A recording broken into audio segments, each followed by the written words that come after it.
Isang mapagpalang tagpo na naman po sa ating lahat. Nagpapasalamat ako sa ating Panginoon sa tagpong ito at ako'y makapaghayag na naman ng kanyang banal at makapangyarihang salita.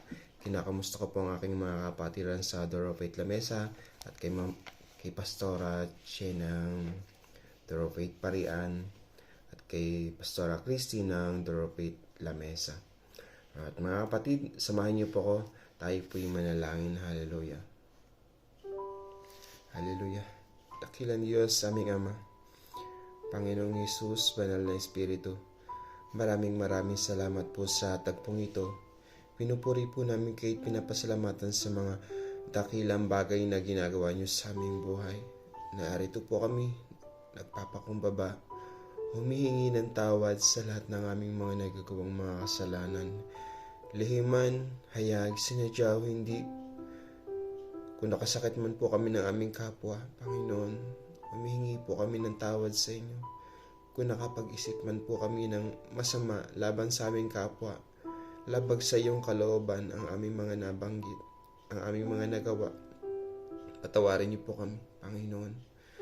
Balutan niyo po ako ng iyong makapangyarihang dugo, Panginoon, upang walang magawa ang kaaway sa aming buhay.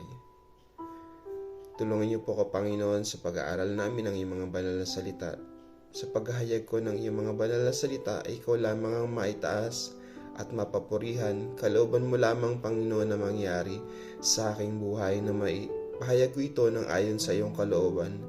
Banal na Espiritu, welcome ka namin sa tagpong ito.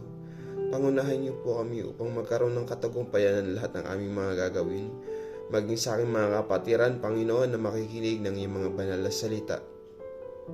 Nawa ito ay tumimo sa aming puso't isip na hindi lang namin basta marinig o mapag-aralan. Nawa, Lord, ito ay maisa pamuhay namin, Panginoon. Panginoon, inaangkin na po namin ang katagumpayan sa oras na ito. Ito po ang aming samot na langin na may pasasalamat at pagsamba. Sa pangalan ng iyong anak na si Jesus, palaging pagsama ng banal na Espiritu. In Jesus' name, Amen. Praise the Lord. Mga kapatid, samahan niyo po ako. Tayo po ay mag-aaral ng banal na salita na ating Panginoon. Magsipagbukas po kayo sa akin sa Hebreo 1:1 hanggang 14 po. Hallelujah. Nagsalita ang Diyos sa pamamagitan ng kanyang anak noon.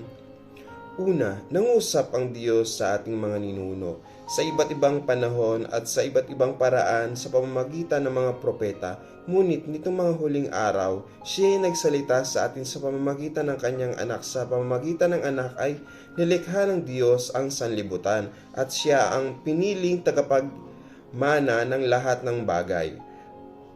Ang anak ang maningning na sinag ng Diyos. Kung ano ang Diyos ay gayon din ang anak. Amen. Siya ang nag-iingat sa lahat ng bagay sa pamamagitan ng kanyang makapangyarihang salita. Pagkatapos niyang linisin tayo sa ating mga kasalanan, siya ay umupo sa kanan ng makapangyarihang Diyos doon sa langit. Mas dakila ang anak kaysa sa mga anghel. Ang anak ay ginawang higit na dakila kaysa mga anghel tulad ng makapangyarihan, tulad ng pangalan na ibinigay sa kanya ng Diyos ay higit na dakila sapagkat kailanman hindi sinabi ng Diyos sa sinumang anghel, ikaw ang aking anak, mula ngayon ako na ang iyong ama. Amen. Ni hindi rin niya sinabi sa kaniyang mga anghel, ako'y kanyang magiging ama at siya'y aking magiging anak. At nang isinugo na ng Diyos ang kanyang panganay na anak, sa sanlibutan ay sinabi niya, dapat siyang sambahin ng lahat ng anghel ng Diyos. Tungkol naman sa mga anghel ay sinabi niya, ginawa niyang hangin ang kanyang mga anghel at ningas ng apoy ang kanyang mga lingkod. Ngunit tungkol sa anak ay sinabi niya, ang iyong trono, O Diyos, ay makapangyarihan magpakailanman. Amen. Ikaw ay maghaharing may katarungan, katarungay iyong mahal. Sa masamay namumuhi, Kaya naman ang iyong Diyos tanging ikaw ang pinili, higit sa sinumang hari, kagala kang katangi-tangi. Sinabi pa rin niya, Panginoon ng pasimulay nilikha mo ang sanlibutan, at ang mga kamay mo ang siyang lumikha ng kalangitan. Maliban sa iyo'y lahat ay lilipas, at tulad ng damit lahat ay kukupas, at ililigpit mo gaya ng isang balabal, at tulad ng damit sila'y papalitan. Ngunit mananatili ka't hindi magbabago, walang katapusan ang mga taon mo. Kailan may hindi sinabi ng Diyos sa sinumang anghel, maupo ka sa kanan ko hanggang lubusan kong mapasuko sa iyo ang mga kaaway mo. Ano ang mga anghel? Kung ganoon, sila'y mga espiritong naglilingkod sa Diyos at mga sinugo upang tumulong sa mga maliligtas. Amen. Purihin ang pagkabasa ng banal na salita ng ating Panginoon. Amen. Praise the Lord, at salamat sa ating Panginoon sa napakagandang kapahayagan ngayong tagpong ito. Amen. At sa sinasabi po dito ng banal na salita ng ating Panginoon sa Hebreo 1:1 hanggang 14 po, ay sinabi po dito ng ating Amang nasa langit kung ano ang ating Panginoong Hesus, at kung ano rin po ang katatayuan ng mga anghel. Amen. At kung gaano kadakila ang ating Panginoon, at pinatunayan dito ng ating Ama na nasa langit na ang ating Panginoong Hesus talaga lamang ang pinakamakapangyarihan pangalan sa buong mundo, na sa langit, maging sa lupa at maging sa ilalim ng lupa. Siya lamang ang may karapatan sa lahat ng bagay at may kakayahang gumawa ng mga himalang bagay. Amen. Siya ang pinagkatiwalaan at pinamanahan ng ating Amang nasa langit. Ipinagkatiwala na sa ating Panginoong Hesus ang lahat ng bagay. Amen. Napakaliwanag naman dito na walang pwedeng bumali sa banal na salita ng ating Panginoon. Amen. Sabi nga po dito na nagsalita ang Diyos sa pamamagitan ng kanyang anak. Amen.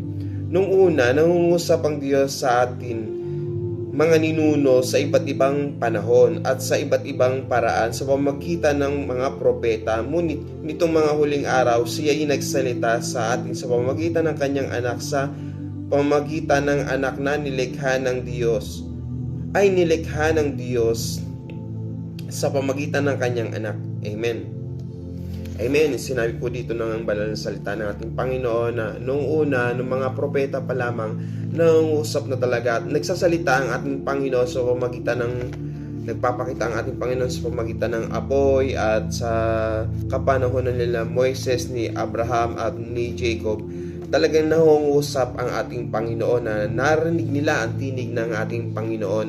At nung nga pong dumating na ngunit nung sinabi nga po ng ating Ama na nasa langit na inutusan na ating Panginoong Hesus ang kanyang panganay, ang ating Panginoong Hesus na bumaba na sa lupa at tayo tubusin sa ating mga kasalanan, nag-iba na po ng pamamaraan ng ang ating Panginoon kung paano tayo kakausapin, hindi na sa pamamagitan ng propeta, kundi sa pamamagitan na mismo ng kanyang anak. Amen. Na ipahayag ang mga banal na salita ng ating Panginoon, at ang Panginoon na mismo ang bumaba upang tubusin tayo, upang abutin tayo. Nagkatawang tao siya upang abutin tayo sa ating mga kalalagayan at upang tubusin tayong higit sa ating mga kasalanan. Amen. Ituloy po natin ang pag-aaral. Amen. At nasusulat po dito, sa pamamagitan ng anak ay nilikha ng Diyos ang sanlibutan, at siya ang piniling tagapagmana ng lahat ng mga bagay. Ang anak ang maningning na sinag ng Diyos. Kung ano ang Diyos ay gayon din ang anak. Amen. Talagang palaging ipinapaalala ng ating Panginoon at sinasabi mismo ng banal na salita na hindi gawa-gawa ang istorya ng Biblia, ang salita ng Diyos, kundi totoo at buhay at makapangyarihan ang salitang ito. At ipinapaliwanag dito na na sa pamamagitan ng anak ay nilikha ng Diyos ang sanlibutan. So ibig sabihin sa pamamagitan ng ating Panginoong Hesus, siya ang salita na likha sa pamamagitan ng ating Panginoong Hesus. Ito ang hindi maunawaan ng ibang tao dahil iba ang kanilang pinaniniwalaan, ang kagustuhan lamang nila na ayaw nilang magpasakop talaga sa banal na espiritu. Dahil kapag wala po talaga ang banal na espiritu, mahihirapan kang maunawaan ang sinasabi ng ating Panginoon. Amen. At isa pa pong napakaganda dito na sinabi sa verse 3, ang anak ang maningning na sinag ng Diyos. Kung ano ang Diyos ay gayon din ang anak. Amen. So ibig sabihin, kung anong karakter ng ating Ama, ganun din ang karakter ng ating Panginoong Hesus. Amen. At sabi pa po dito na kung ano ang Diyos ay gayon din ang anak, siya ang mag-iingat sa lahat ng bagay sa pamamagitan ng kanyang makapangyarihang salita. Pagkatapos niyang linisin tayo sa ating mga kasalanan, siya'y umupo sa kanan ng makapangyarihang Diyos doon sa langit. Amen. Totoo naman po na pagkatapos tayong tubusin, sino po ba ang tumubos sa ating mga kasalanan? Kundi ang ating Panginoong Hesus lamang. At pagkatapos po noon, siya ay naupo sa kanan ng ating Ama na nasa langit. Amen. Praise the Lord. At ito pa po ang sinasabi sa banal na salita ng ating Panginoon na mas dakila ang anak kaysa mga anghel. Amen. Ang anak ay ginawang higit na dakila kaysa mga anghel tulad ng pangalan na ibinigay sa kanya ng Diyos ay higit na dakila. Amen. Totoo naman po ang pangalang Panginoong Hesus lamang ang pinakamakapangyarihan sa lahat ng pangalan.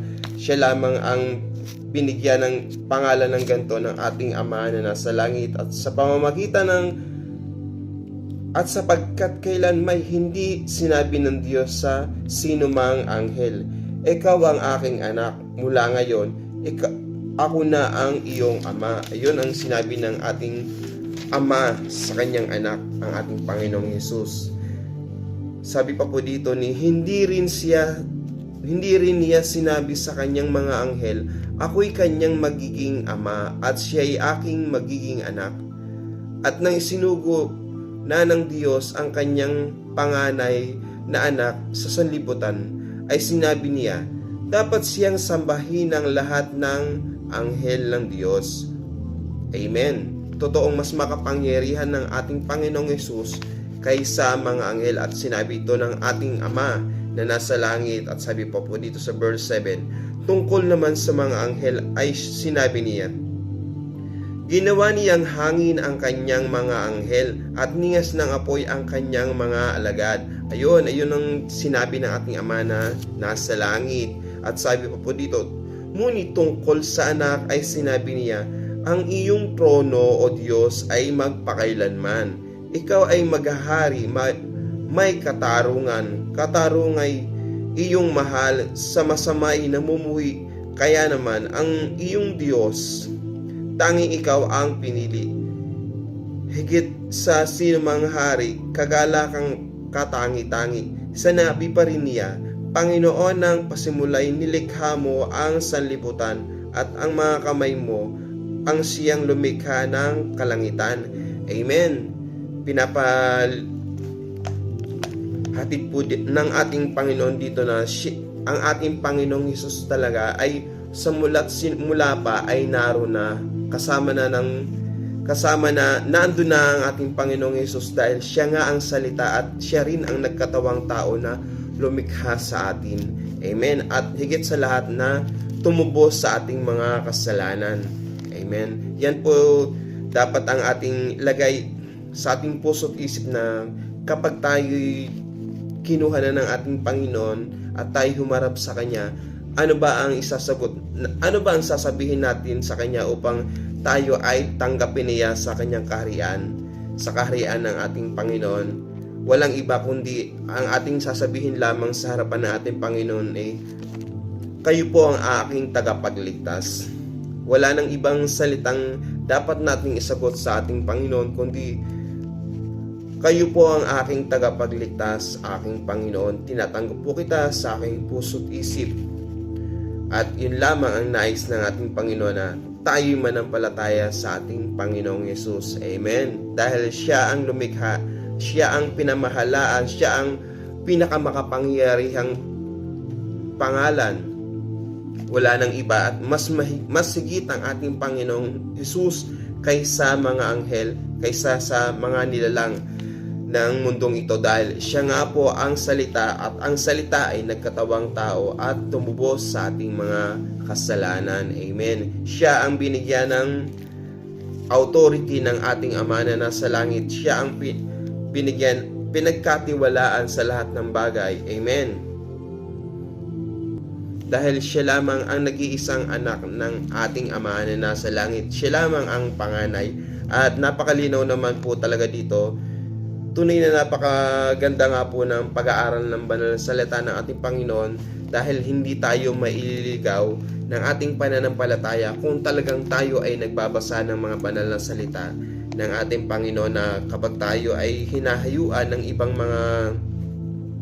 ibang mananampalataya na taliwas sa Biblia, tayo po ay mag-iingat sa mga ganung katuruan. Amen. Baka tayo po ay nailalayo na sa ating tamang pananampalataya. Walang ibang tamang pananampalataya kundi ang magtiwala sa ating Panginoong Yesus, na kapag sinabi nila na ang ating Panginoong Yesus ay tao lamang, tayo po ay mag-isip-isip na kung gano'n, dahil napakalinaw po na sinabi sa Biblia na ang ating Panginoong Yesus ay nagkatawang tao. Siya ay Diyos na nagkatawang tao. Hinubad niya ang kanyang pagiging Diyos upang abutin ang mga tao at upang maipako siya sa krus upang tubusin tayo sa ating mga kasalanan. Dahil kung hindi ginawa ng ating Panginoong Jesus iyon, ay malamang tayo ay kandidato na talaga. Tayo ay sigurado ng diretso sa dagat-dagatang apoy. Amen. Kaya't magpasalamat tayo palagi sa ating Panginoon na wag na natin palaging ipako ang ating Panginoon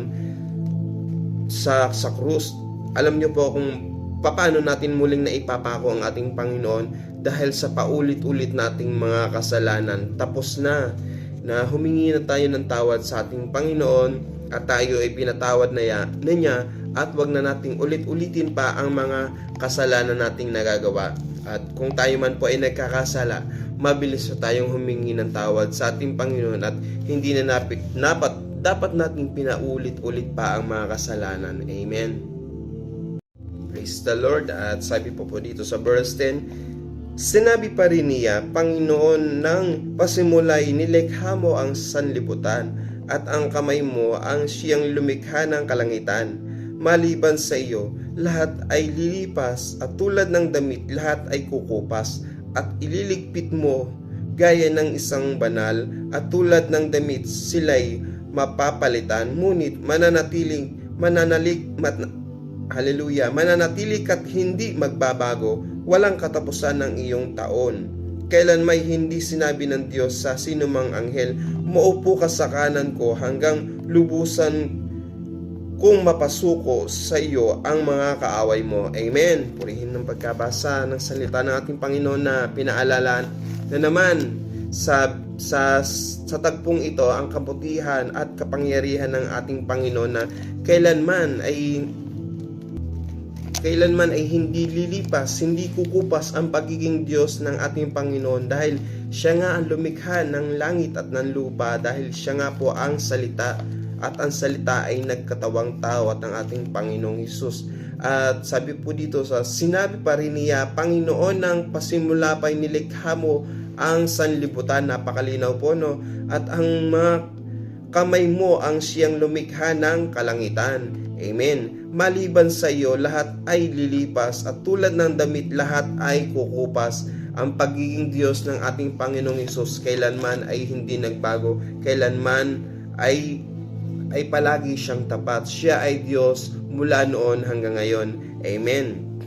At sabi pa po dito, kailan may hindi sinabi ng Diyos sa sinumang mga anghel, maupo ka sa kanan ko hanggang lubusan kong mapasuko sa iyo ang mga kaaway mo. Amen.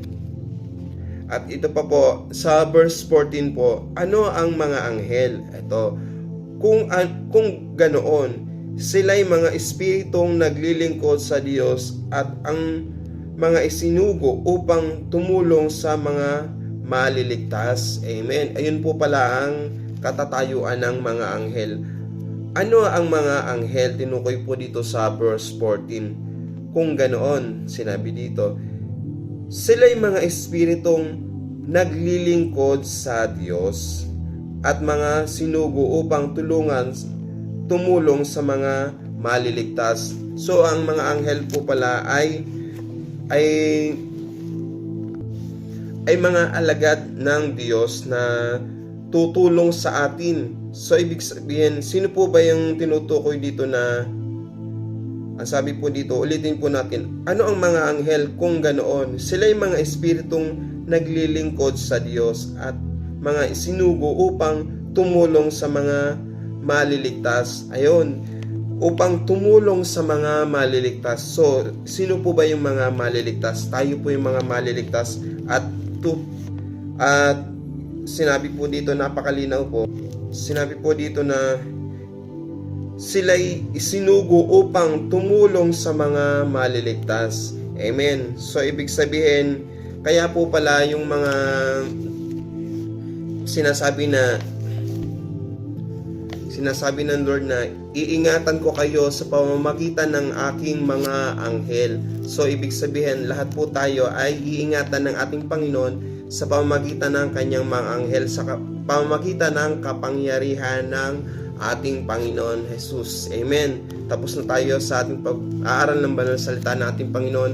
Nawa ito ay tumimo sa ating puso at isip at panghawakan natin ito na sa Hebreo 1:1 hanggang 14 po na ipinaliwanag dito na ang pagpapakilala sa ating Panginoong Jesus na wala talagang makakabali sa katuruan nito na katulad ng ibang itinuturo ng iba na mga mananampalataya.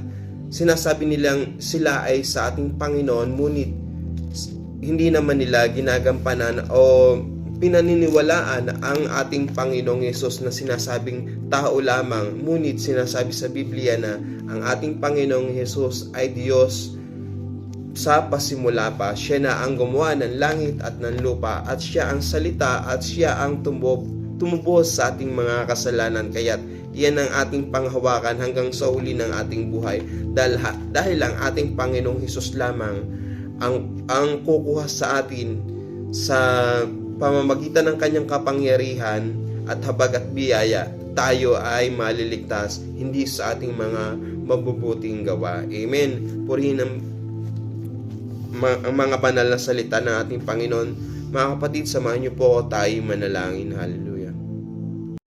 Hallelujah. Panginoong Hesus, Ama, Banal na Espiritu, nagpapasalamat po kami sa tagpong ito sa aming mga napag-aralan.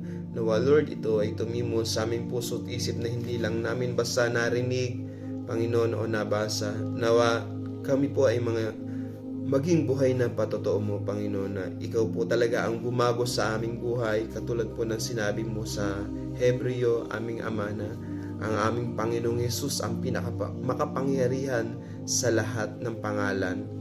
Siya po ang naglalang ng langit at ng lupa. Sa pamamagitan niya, kami po ay naligtas sa tiyak na kapahamakan sa impyerno, Panginoon. Salamat po, Panginoon, at hindi niyo po kami pinabayaan ni iniwan. Salamat po sa krus ng Kalbaryo na inialay mo ang iyong buhay doon, Panginoon. Panginoong Hesus, upang kami ay tubusin, upang linisin mo kami. At salamat po, Panginoon, nilinis nyo, Panginoon, ang aming mga kasalanan. Panginoon, hindi man kami karapat-dapat, ngunit kami po palagi ay iyong tinutugon sa pamagitan ng aming paghingi ng tawad. Kahit sa paulit-ulit naming mga kasalanan, kami po ay iyong pinapatawad. Panginoon, bigyan niyo po kami ng espiritu na katakutan sa iyong at paghingi palagi ng gabay at kaalaman upang magawa namin ang iyong kalooban. Panginoon, kayo po ang pinakamakapangyarihang Diyos. tulungan niyo po kami, Banal na Espiritu. Wala pong katagumpayan ng aming ang lahat ng mga ginagawa kapag hindi mo po kami sinasamahan. Nagpapasalamat po ako, Panginoon, sa bawat isang mga nakikinig na mga gawain ito, Panginoon, na ang mga banal na gawain para lamang sa iyo, Panginoon. Panginoon, dinadalangin po namin sa iyo ang bansang Israel, Panginoon. Ang sabi mo, Panginoon, kung sino man ang magmahal at umalala palagi sa iyong mahal na bansa ay iyong pagpapalain. Dinadalangin po namin ang kalagayan ng bansang ito, Panginoon, na iyong pinagmulan ang iyong mahal na bayan. Maging aming bansang kinaroroonan ngayon sa bansang Italy, Panginoon, lalo nyo pa pong ibuhos ang pagpapala sa bansang ito, sa aming mga employer, nang ito ay mag-flow sa aming buhay at maidaloy din namin sa mga nangangailangan, Panginoon. Nawa, Lord, kalooban mo lamang palagi ang masunod sa aming buhay. Lalong higit, Panginoon, itinataas po namin sa inyo ang aming bansang pinagmulaan, ang aming bansang Pilipinas. Nawa, Lord, kung paano ang pamamahala ng bansang Italy, kung saan man kami naroon ngayon, ay ganon po ang maging gobyerno ng aming bansa, Panginoon, na wala nang maghirap pa, Panginoon, na priority ang mga may hirap na tao at may ahon sila sa kahirapan, maalalayan sa kanilang mga pamumuhay. Dalangin din namin, Panginoon, na hipuin mo ang puso ng mga namumuno sa aming bansa na mawala na ang korupsyon, Panginoon, upang ang lahat ng mga taxes at mga salapi ay maitulong sa at magamit sa tamang pamaraan at maibigay sa taong bayan. Dalangin din namin, Panginoon, ang mga namumuno, pinakamataas na namumuno sa Dorothy Churches, Panginoon, sa Maynila, maging sa mga pinakabagong pastor at sa mga pinakabagong miyembro. Lord, kayo po ang mag-iingat sa aming, Panginoon. Tunay na malapit ka na nga dumating, nawa, Lord, kalooban mo palagi ang aming magawa't kalooban mo, Panginoon, ang aming masunod. Pinapanalangin ko po sa inyo, Panginoon, ang aming tagapanguna sa Dorothy Church ng La Mesa, kay Pastora Christy, sa kanyang mga anak, sa kanyang asawa, sa kanyang apo, Panginoon. Kayo po maghari at kalooban mo ang mangyari sa buhay ng pamilyang ito. Alam mo, Panginoon, ang kanilang pagpapagal, ang kanilang pagsusumikap na makaakay ng mga kaluluwang wala pang ganap na relasyon sa iyo, Panginoon. Kayo po palagi ang mataas sa kanilang buhay, maging kay Elder Wilma na naniniwala ko na nananampalatayaan naman ang dalangin ng kanyang puso, ito ay yung tinugunan. Marcos 11:24, ng lahat ng mga lumalabas sa aking bibig, Panginoon, ito ay mangyayari, maging sa aking mga kapatiran sa mga hallelujah, sa mga senior citizen na may mga karamdaman, maging sa mga bata, matanda, lalaki at babae na mga naglilingkod sa iyo, Panginoon. Naniniwala ko na nananampalataya na lahat ng mga dalangin ng aming puso ay iyong tinugunan. Maraming salamat po muli, Panginoon, sa gabay mo, sa kabutihan mo sa aming buhay, sa lahat ng mga pagpapala at sa mga pagsubok na natututo kami. Kung hindi mo kami bibigyan ng mga gantong pagsubok, Panginoon, hindi po namin maunawaan ang nais mo at hindi po kami magtatagumpay at hindi po namin makikita ang kabutihan mo kung wala ang pagsubok. Kaya maraming salamat po na pagtatagumpayan po namin ito. Nawa, Lord, kapag kami dumaranas sa mga pagsubok, na mukha mo at iyong kapangyarihan ang aming hanapin, ang iyong kabanalan ang aming hanapin, dahil ikaw lamang ang tanging pangalan na makakatulong sa amin, aming Panginoong Yesus. Maraming salamat po muli. Ito po ang aking samot dalangin na may pasasalamat at pagsamba sa pangalan ng iyong anak na si Jesus, sa palaging pagsama ng Banal na Espiritu. In Jesus' name, Amen. God bless us all, mga kapatid. Sa Diyos ang lahat ng papuri.